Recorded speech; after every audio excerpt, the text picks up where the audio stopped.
Hi, welcome back to Studio Art Farm. Today I just wanted to go over some color recipes for mixing skin tones. So I just want to put out there that this is my personal palette, and every artist has their own personal palette. Some are very similar, some are the same, and some are totally different. So this is what works for me. This is kind of my staple go-to palette. And of course, lighting will change that. So if I have a darker lighting, I might introduce different colors. Or if I have a really bright, sunny day, or even if there's some funky lighting, casting red or purples in there, I might change up my colors.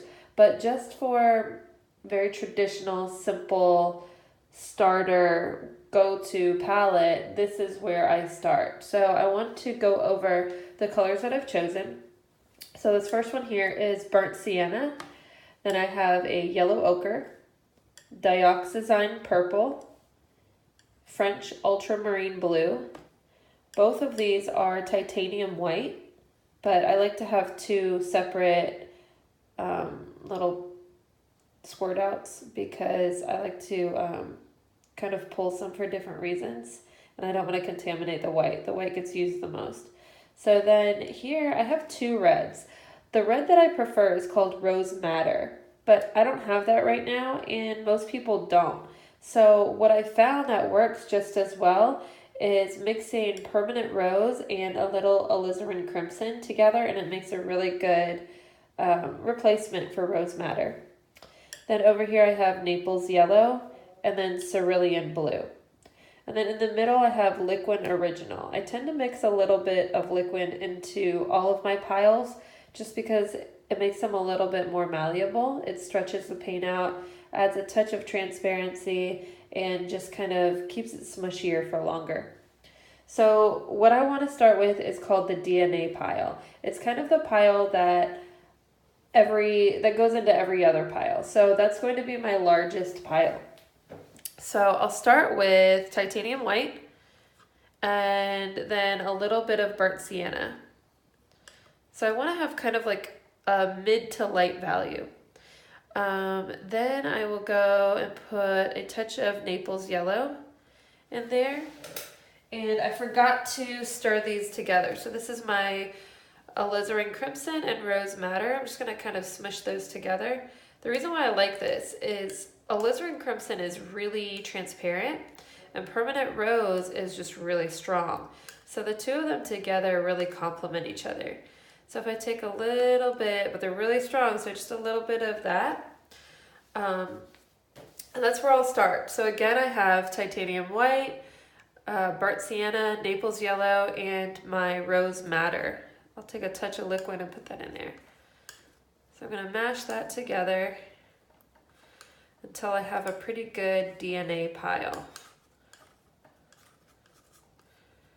Now, I don't know anybody else that calls it the DNA pile, but I do, so just because it goes into everything.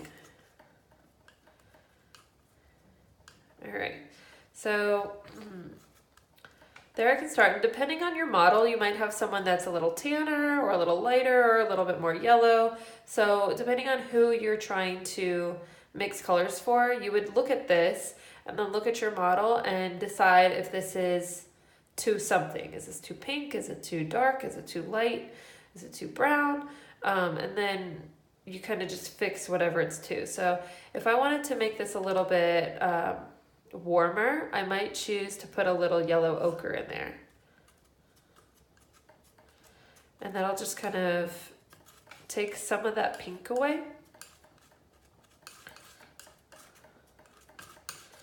All right, so basically I don't want anything too light or too dark. It should kind of look like makeup foundation. Okay, so that becomes the DNA pile. From there, what I'll do is I'll take some of that and I'll make different values. I'll make a little bit darker. So here I go, I'm gonna add more burnt sienna and maybe a little bit of purple, maybe a little bit more red, and maybe some yellow ochre.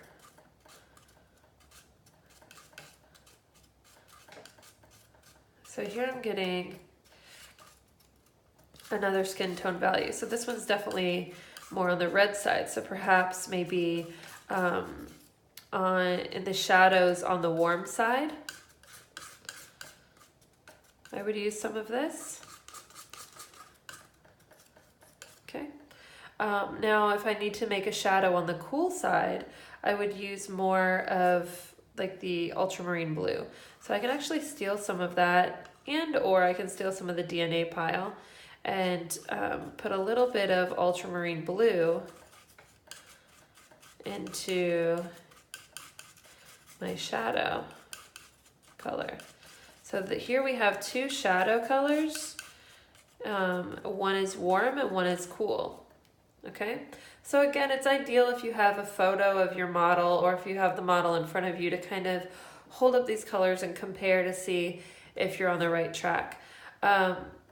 Now, darker skin tones tend to have more blues and purples, and lighter skin tones tend to have more kind of pinks and greens. So I just want to make up kind of a green example. So if I take some Naples yellow and a little bit of French ultramarine, this makes a nice green example that you might find in certain areas, maybe in the shadows on the highlight side.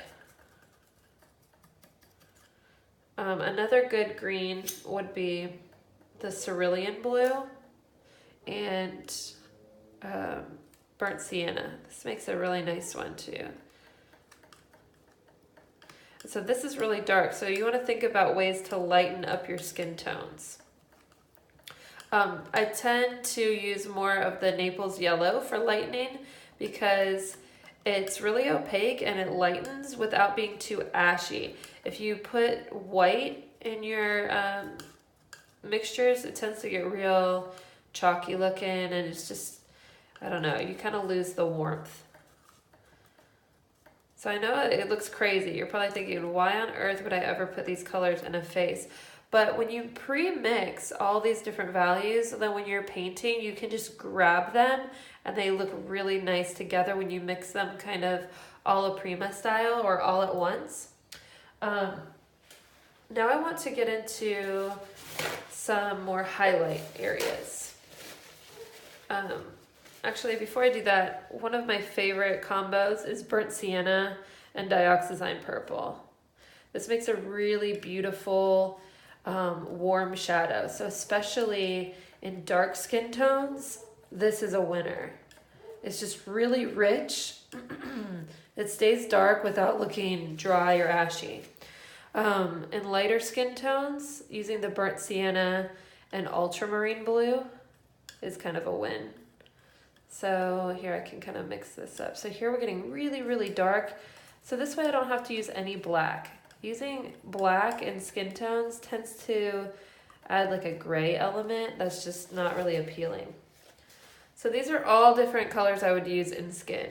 Now we're looking at medium to dark. We haven't done anything really light yet. So if I want to go into the light values, I would go back to my DNA pile, take some of that, and now I'll start adding more white and a little bit of liquid, and just gradually start lightening this. So you might notice that this looks a little pale. I might decide to warm it up. So I have a couple options. I can either do yellow ochre or Naples yellow. My go-to is Naples yellow, so let's see what that does.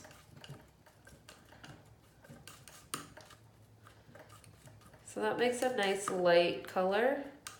Now maybe if you're painting somebody with lighter skin and their cheeks are kind of pink, taking some of that and adding a little touch of your rose madder. Now remember I said that rose madder is super strong, so this is really, really pink.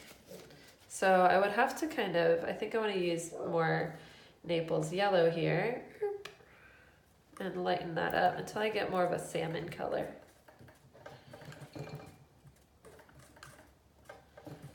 So here's a nice like kind of pink for the cheek area. So we're still kind of, this is still pretty mid value. It's not very light, but I just want to kind of compare. So out of these, they're all a little bit different. Now, like I said, for somebody with really light skin, you will get that really pale pink. So sometimes it's good to just use a teeny touch of red and white together, and you'll get that kind of pinkness.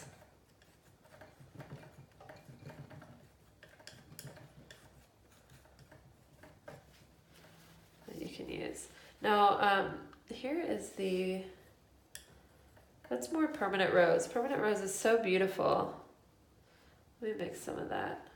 And it gets that really pretty pink. So this one has more alizarin crimson in there. The permanent rose tends to be more of a cleaner pink. So just not as dingy. And then maybe to add a little bit of warmth to that, I can use yellow ochre, or I can use some burnt sienna. So I can do both. So these are all just kind of different ways that you can play around with your palette. So again, depending on my model, I would be mixing colors and kind of looking at the model and deciding what exactly do I see. So here we're getting really similar again. Now, what happens a lot is I'll get people that just keep piling white into their piles. At that point, when it gets kind of so similar, it's kind of better to just make one giant pile and then pull a little tiny bit of that out and then put a lot of white into there. So here. So here we have a highlight. I hardly ever use white by itself. It's usually tinted with either a little yellow or a little blue or green. So when you have highlights in the shadow side, I'll probably put a touch of blue. That's the cerulean because it's a warm blue. And highlights are warm. So, but this would be more of a highlight in the shadow side.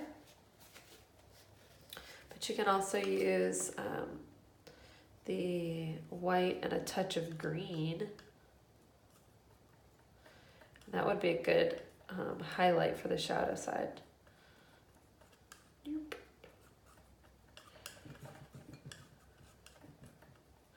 Okay, so I know it looks like a lot, but this is how I kind of start my palette before I even start painting.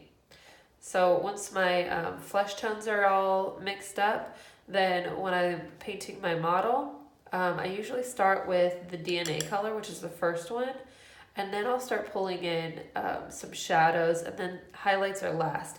So it usually starts with the DNA kind of all over, then putting the shadows kind of wherever I see the shadows are, typically around the eyes or under the nose.